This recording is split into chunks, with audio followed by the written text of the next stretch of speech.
347 here for Midsouthern Restorations. New descriptions, combinations, got the all polished Borla stack injection, beautiful piece.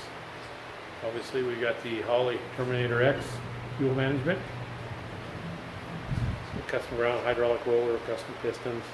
Got a front sump oil pan. March Serpentine belt setup. Go in there and show you how it ran. Alrighty, down at 3,600, it's 395 foot-pounds of torque. Peak torque 424. Like a peak horsepower 483. Front engine's about 20 horsepower, so everything's good. Get her off there, get in her crate. Come your way. Have a great